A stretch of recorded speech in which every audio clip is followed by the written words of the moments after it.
고요한 마음으로 귀 기울여 주시는 여러분, 반갑습니다. 지혜의 샘물을 찾아오신 여러분의 마음에 평화와 안온이 깃들기를 기원합니다. 우리가 매일 마주하는 세상은 크고 작은 파도로 우리를 흔들곤 합니다. 때로는 억울한 일을 겪고, 때로는 예기치 못한 비난의 마음이 상하기도 하죠. 수행의 길에 처음 들어선 이들에게 경전은 이렇게 경책합니다. 깊고 심오한 가르침 앞에서 두려워하거나 의심하지 말 것이며, 가르침을 비방하는 이들과는 함께 있더라도 물들지 말라. 이는 스스로를 상처 입히는 일이요, 그 마음을 다스리기 어렵게 만들기 때문이다. 이 말씀은 비단 수행자뿐만 아니라 이 험난한 세상을 살아가는 우리 모두에게 큰 울림을 줍니다. 옛날 부처님의 위대한 제자 사리불 존자는 결코 화를 내지 않기로 유명했습니다. 이 소문을 들은 한 장난기 많은 청년이 존자의 인내심을 시험해 보겠다며 길을 가는 사리불 존자의 뒤통수를 세게 내리쳤습니다. 보통 사람이라면 불같이 화를 냈을 상황이지만 사리불 존자는 아무런 미동도 없이 그저 가던 길을 묵묵히 갈 뿐이었습니다. 10년 동안 쌓은 공부가 한순간에 화로 무너진다는 10년 공부 도로 아미타불이라는 말이 있습니다. 아무리 굳건한 다짐도 한순간의 감정에 휩쓸리기 쉬운 것이 우리 중생의 마음입니다. 하지만 수행이 깊어지고 마음의 근력이 단단해지면 외부의 어떤 자극에도 흔들리지 않는 평정심을 유지하게 됩니다.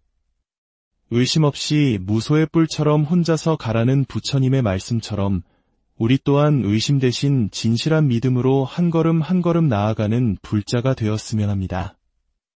오늘 우리가 함께 떠날 여정은 한 위대한 스승의 마지막 길에 대한 이야기입니다.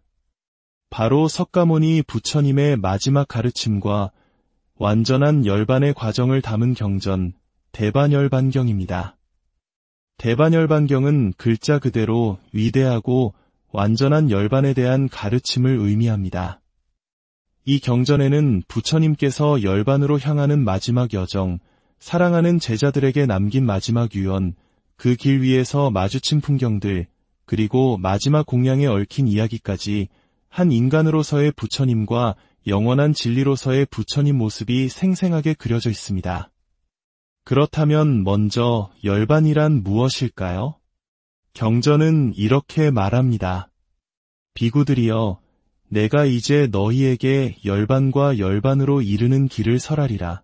잘 들어라. 열반이란 무엇인가? 탐욕이 소멸하고 성냄이 소멸하고 어리석음이 소멸한 경지, 그것을 바로 열반이라 하느니라. 탐욕과 성냄, 그리고 어리석음, 이 세 가지를 우리는 탐진치 삼독이라 부릅니다. 우리 마음을 병들게 하는 세 가지 독이지요.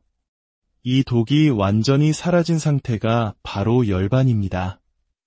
하지만 불교에서 말하는 열반에는 두 가지 종류가 있습니다. 첫 번째는 유여열반입니다. 이는 남아있는 것이 있는 열반이라는 뜻으로 부처님께서 보리수 아래에서 모든 번뇌를 소멸하고 깨달음을 얻으셨을 때의 상태를 말합니다. 마음의 모든 번뇌는 사라졌지만 그 깨달음을 담고 있는 육신, 즉 몸은 아직 남아있는 상태이지요. 두 번째는 무여열반입니다. 이는 남아있는 것이 없는 열반으로 육신마저 소멸하여 완전한 열반에 드는 것을 의미합니다. 우리를 구성하는 5가지 요소인 색, 수, 상, 행, 식, 이 오온이 완전히 사라지는 것입니다. 이 무여열반을 다른 말로 반열반이라고 하며 대반열반경의 대반열반은 바로 이 완전한 열반을 가리키는 것입니다.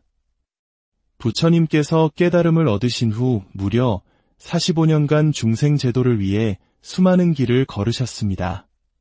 세월이 흘러 부처님의 육신도 노쇠해졌습니다. 제자들은 연로하신 스승의 육체적 고통을 곁에서 지켜보며 안타까워했습니다. 그래서 제자들은 감히 부처님께 이렇게 청합니다.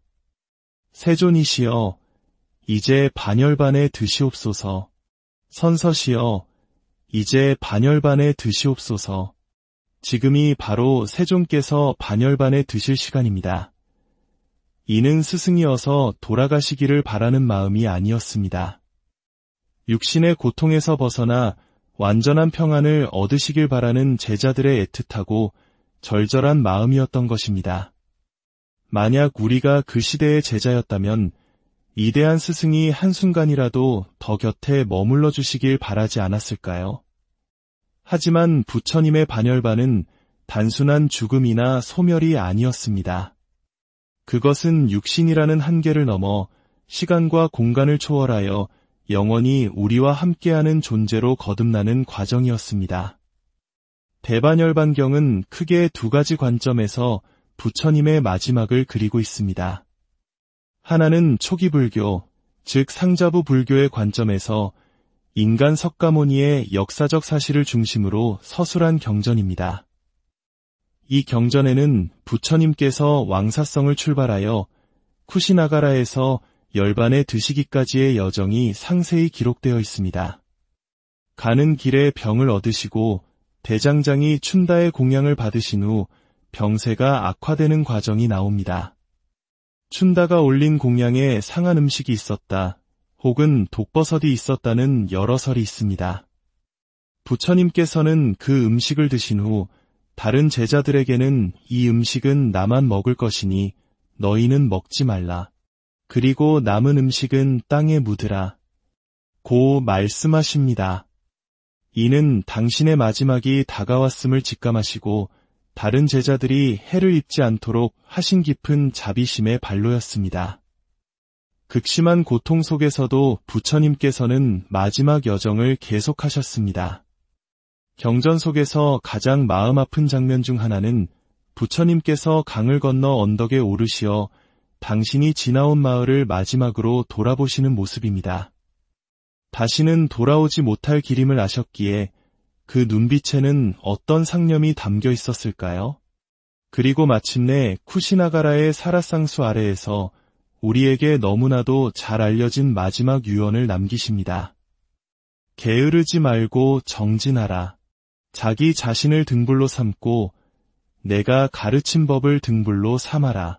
다른 것에 의지하지 말라. 이처럼 역사적 인물로서의 부처님의 마지막 행적, 다비식과 사리 분배 과정까지를 담담하게 기록한 것이 바로 초기 경전의 관점입니다.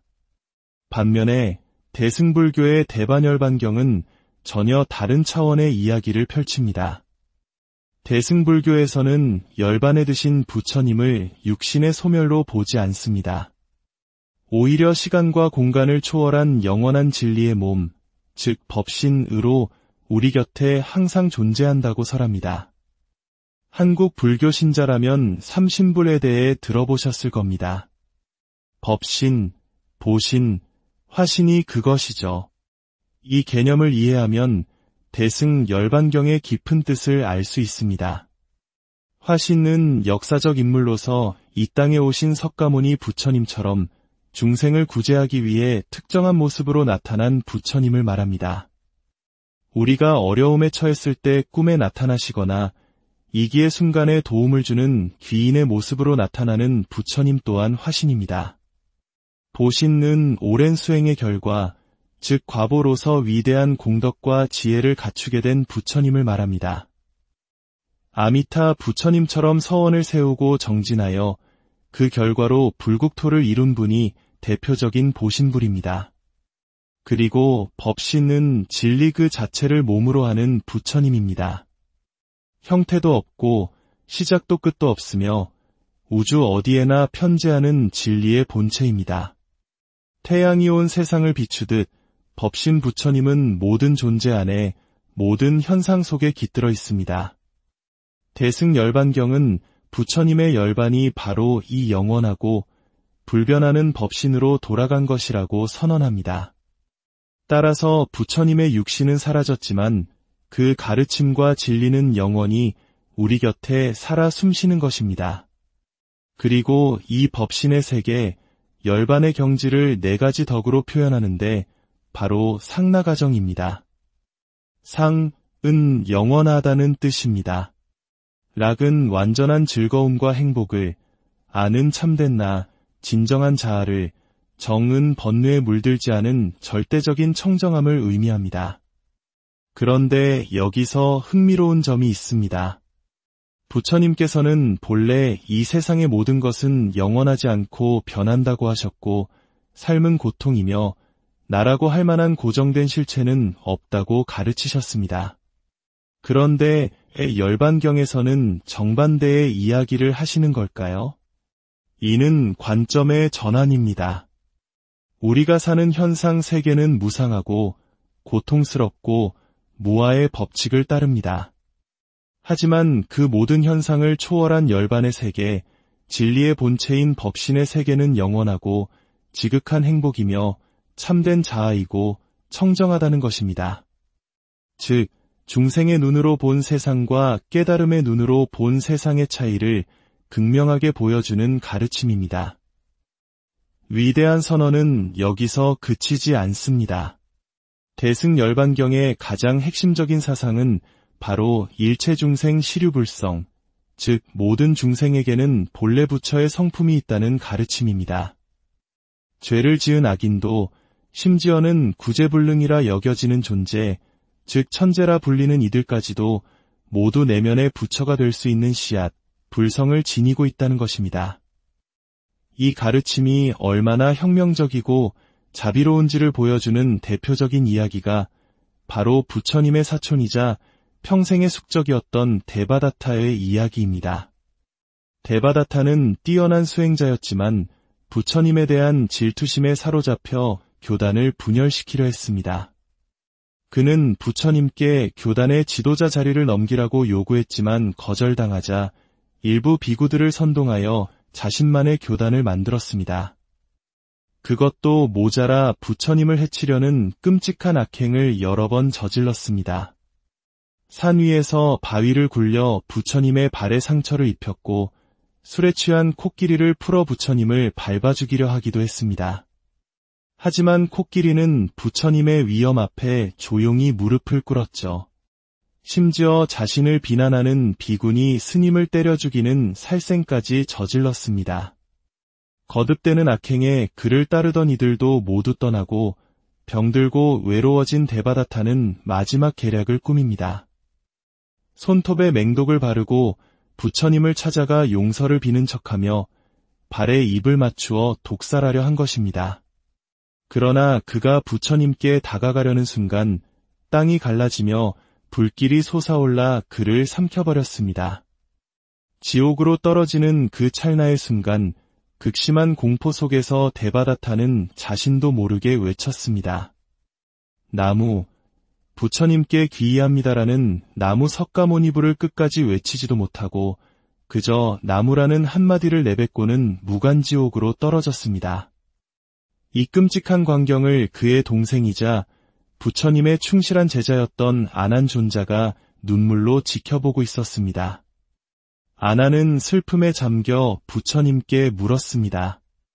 세존이시여, 제 형 데바다타는 언제쯤 저 지옥의 고통에서 벗어날 수 있겠습니까?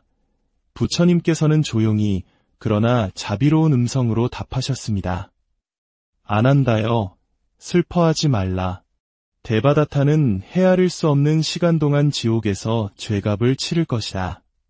그러나 그 업이 닿으면 천상세계에 태어났다가 다시 오랜 세월이 흐른 뒤 인간의 몸을 받아 돌을 닦아 나무라는 이름의 벽집을 이룰 것이다. 이는 그가 마지막 순간에 비록 짧았지만 선한 마음으로 나무라고 외쳤던 그 한마음의 공덕 때문이다. 여러분, 이 이야기는 우리에게 무엇을 말해주고 있습니까? 아무리 깊은 어둠 속에 있는 존재라 할지라도 그 안에는 한 줄기 빛, 불성이라는 희망의 씨앗이 있다는 것입니다. 부처님의 자비는 선인과 악인을 가리지 않습니다. 이것이 바로 대반열반경이 우리에게 전하는 궁극적인 메시지입니다. 부처님의 열반은 끝이 아니라 새로운 시작입니다.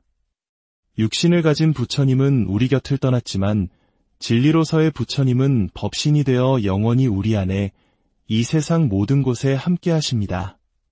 그러므로 우리는 부처님을 밖에서 찾을 것이 아니라 바로 우리 자신의 마음 안에서 찾아야 합니다. 일체중생 시류불성. 이 네 글자를 가슴 깊이 새기시길 바랍니다. 여러분 안에도, 그리고 내가 미워하는 그 사람 안에도 존귀한 부처의 성품이 잠들어 있습니다. 이 사실을 잊지 않는다면 우리는 세상을 더 따뜻하고 자비로운 눈으로 바라볼 수 있을 것입니다.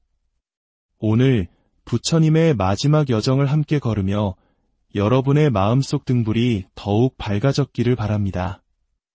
이 가르침의 향기가 여러분의 삶을 더욱 평화롭고 향기롭게 만들기를 기원하며 오늘 이야기를 마칩니다. 성불하시